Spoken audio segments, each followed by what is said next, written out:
Assalomu alaykum va rahmatullohi va barakatuh.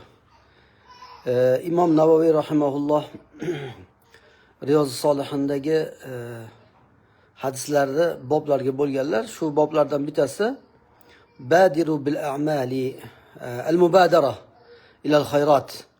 Yaxshi amallarga shoshilish, tezroq fursat borida qilib olish haqidagi bobda. Shu bobda bir hadis keladi. Ya'ni sahobalar payg'ambar sollallohu alayhi vasallam aytgan bir yaxshilikka shoshilganlar haqida. Xaybar jangi haqida bo'ladi. Xaybar Yahudlar joylashgan joy, Madinadan ozgina chetroqda.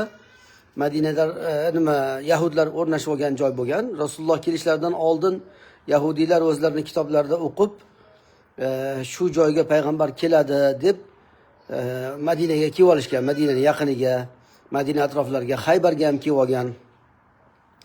Xaybar endi rosa xurmozor, juda ham xurmo ko'p. Ya'ni o'sha vaqtda asosiy iqtisod xurmoda. Oysha roziyallohu anha onamizning gaplari bor. Xaybar fath bo'lmaguncha qonimiz to'yib ovqatlanmadik deganlar. Ya'ni Rasululloh sollallohu alayhi vasallamning oilalari ya'ni to'yib ovqatlanmadik deyishyapti. To'yib ovqatlanmadik. Hatto bir kuni mehmon kelib qolgan vaqtida payg'ambar sollallohu alayhi vasallam bor deganlar, bitta kishini jo'natib, uyga borchi u bir narsa bormiki mehmonga deb jo'natganlarda yo'q deb kelgan, hech narsa yo'q ekan deb kelgan. Boshqa ayollarga jo'natganlar. Xullas 9 ta oila bo'lsa, hammasiga ayollarga jo'natganlar. Ey Rasululloh, uyda suvdan boshqa narsa yo'q deyishgan. Xullas mana shunday vaqt. Endi bu hadisda kelyaptiki, payg'ambar sollallohu alayhi vasallam Xaybarni Yahudlar Madinada Yahudlar xiyonat qiladi. Xiyonat qilgandan keyin ya'ni o'zi asli Madinaga kelganda payg'ambarimiz sollallohu alayhi vasallam kelishganlarda Yahudlar bilan. Bu bitta davlat. Devorga chizib tashlab bolalar. Bu bitta davlat. Davlat bo'lgandan keyin mana shu joy hammamizniki. Tashqaridan hujum kelsa birga himoya qilamiz. Hammamiz bir vatandoshmiz go'yoki. Shunaqa deb kelishganlar. Ya'ni hech kim birovning diniga majburlash yo'q. Yahudlar o'zining dinida turadi, musulmonlar o'zining dinida turadi deb aytganlar. Lekin Yahudlar zimdan deymizmi? Zimdan. Ya'ni pinxona Makkaliklar bilan gaplashib, kofirlar bilan gaplashib, Rasulullohni yo'q qilmoqchi bo'lib bir qancha urinishlar qilgan. Faqatgina chet elliklar bilan, tashqaridagilar bilan emas, ichkarining o'zida ham Rasulullohga qarshi bir qancha suiqasdlar qilishgan. Har qanaqa fitna bo'lsa, fitnani shu qo'zishga harakat qilgan. Xullas, payg'ambar sollallohu alayhi vasallam oxiri Xaybarni fath qilishga hukm qilganlar. Keyin borib qamal qilishgan, ancha vaqt qamal turgan. Ya'ni Xaybarda juda ham kuchli qal'alar bo'lganda, shu qal'alarda mahkam yopishib olgan haligi qal'alarga Yahudlar umuman yaqinlashtirmagan, qilib olgan. Ancha qamal qilib turishgandan keyin payg'ambar sollallohu alayhi vasallam aytdilarki, la u'tiyanna royata g'adan, ertaga men bayroqni bir kishiga beraman dedilar. Bayroqni bir kishiga beraman. Alloh taolo shuni qo'lida fath qiladi dedilar. Ya'ni Xaybar fath bo'ladi. G'alaba beradi dedilar. Bu insonni Alloh taolo yaxshi ko'radi va musulmonlar ham Alloh Rasuli yaxshi ko'radi bu insonni. Bu inson o'zi ham Alloh Rasulini yaxshi ko'radi. Mana shu joyda sahobalar nima qilishadi? Shoshilishadi. O'sha askarni rahbari, amiri bo'lishga harakat qilishadi-da. Yaxshi amallarga shoshilish temasi bo'lgani uchun Navoiy shu yerda keltiryapti. Bir ustoz mana shu hadisni sharhlab turib aytayaptiki, qarang deyapti. Mana shu joyda islom da'vatini tushuntiryapti-da. Rasululloh sollallohu alayhi vasallam o'zlari, oilalari och. Sahobalar och. Oysha onamiz aytibdilarki, Xaybar g'alaba bo'lmaguncha, Xaybarni yutmagunimizcha, ya'ni Xaybarni fath qilinmaguncha qornimiz to'yib ovqatlanmadik deyaptilar. Keyin mehmon kelyapti Rasulullohning uylariga. Mehmonga ovqat bormi deb bitta ayollarni jo'natyaptilar. Ovqat yo'q deb kelyapti. Ikkinchisiga jo'natyaptilar, yo'q, uchinchisiga jo'natyaptilar, yo'q deb kelyapti. Xullas 9 ta oiladan bittasida ham ovqat chiqmadi. Suvdan boshqa narsa yo'q ey Rasululloh deydi. Mana shu holatda payg'ambar sollallohu alayhi vasallam Xaybar tongida Ali roziyallohu anhuga bayrog'i berib turib, to'g'ri bor dedilar. U yoqqa bu yoqqa qaramasdan to'g'ri bor dedilar. To'g'ri bor deganda keyin borganingda ular islomga chaqir, shunaqa deb aytganlar. Ali roziyallohu anhu bayrog'i olgandan keyin, o'sha askarlar amirligini olgandan keyin ozgina bir necha qadam yuradida o'sha payg'ambarimiz u yoqqa bu yoqqa qaramagin deganlar uchun o'sha joyda turib baqiradi. Ey Rasululloh, nima uchun jang qilay desalar, Rasululloh aytdilarki, la ilaha illalloh deguncha jang qilgin dedilar. La ilaha illalloh deguncha jang qilgin dedilar. Qarangda, mana shu joyda agar islomning falsafasi, ya'ni falsafa degani, ya'ni islomda shunaqa bir maqsad bo'lganda, odamlarni eplab mol dunyosini olib olish, o'sha nima deydi, yaxshiliklari g'anima o'lja qilish asosiy maqsad bo'lganda, payg'ambar sollallohu alayhi vasallam shunday dermidilar? Birinchi bo'lib islomga chaqir deyaptilar. Birinchi bo'lib la ilaha illalloh Muhammad rasululloh deyishga chaqirgan. Agar shu yahudlar, mabodo yahudlar, o'sha Haybardagi yahudlar la ilaha illalloh Muhammad rasululloh desa bo'ldi. Musulmonlar bitta ham xurmosiga tegishga haqqi yo'q. Bir dona xurmosini olmaydi musulmonlar. Madina och, payg'ambar sollallohu alayhi vasallam oilalari shunday, ya'ni sahobalari ham ahvoli juda yomon.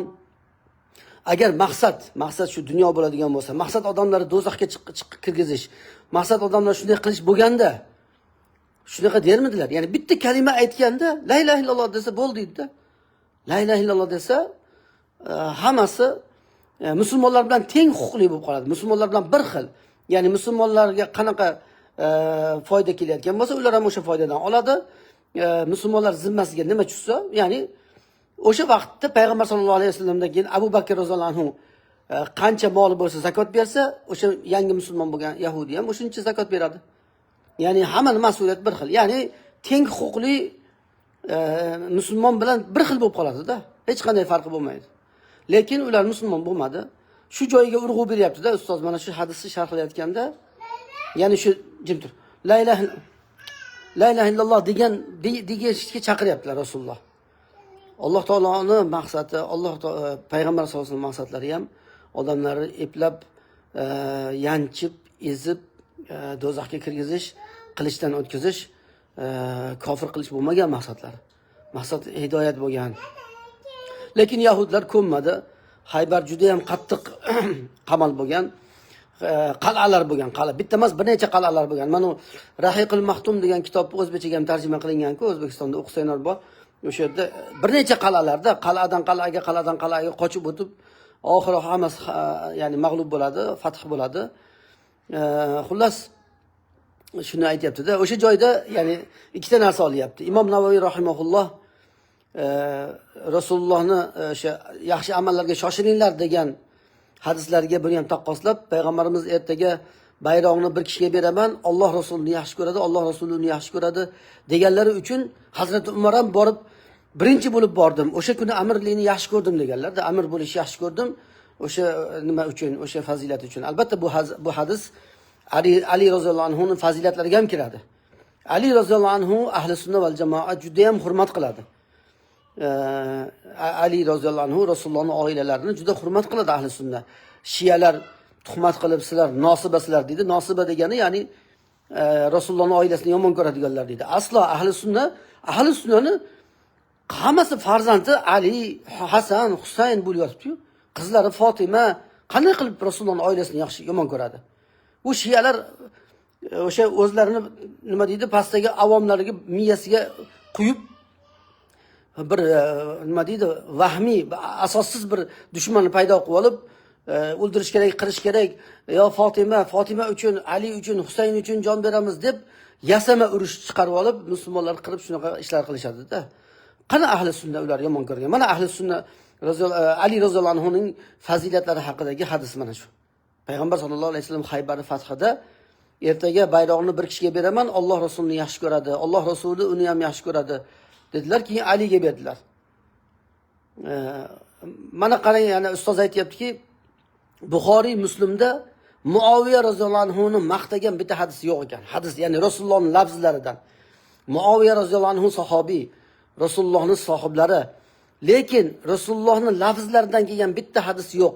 Buxoriy, Muslimda eng sahih kitoblarda shu Muaviyani bir fazilatini aytilgan. Faqat Ibn Abbosning gaplari bor ekan. Ibn Abbos Muoviyani faqih deganlar, olim deganlar, Rasulullohning sahobalari deb aytgan, maqtagan joylari bor. Lekin Rasulullohning og'zlaridan chiqqan bir maqtovli hadis Buxoriy Muslimda. Agar Ali roziyallohu anhu ahli baytda agar musulmonlar ahli sunna yomon ko'rganda to'qib hadislar chiqarib olmasmidi? Ali roziyallohu anhu yomonlab Muoviyani ko'kka ko'tarib. Xullas bu hadis bir tomondan o'sha nima Ali roziyallohu anhuning fazilatlarini ham bildiradi. Ya'ni asosiy menga ta'sir qilgan joyi o'sha hadisning sharhida payg'ambar sollallohu alayhi vasallam birinchi bo'lib la ilaha illallohga chaqiryaptilar. Musulmon bo'lishga chaqiryaptilar-da. Agar shu bitta kalimani aytsa, butun Haybardagi mol dunyo qo'ldan ketadi. Ya'ni tayyor o'lja bo'lib turgan narsa qo'ldan ketadi. Lekin bu Allohning dinida. Allohning dini bo'lgandan keyin u moddiy narsalar bilan o'lchanmaydi. Allohning diniga kirish asosiy maqsad odamlarni Allohga bog'lash. Alloh alam, Alloh taolo bilmaganimizni bildirsin, bilganimizga amal qilish nasib qilsin, to'g'ri yo'nalishtirmasin.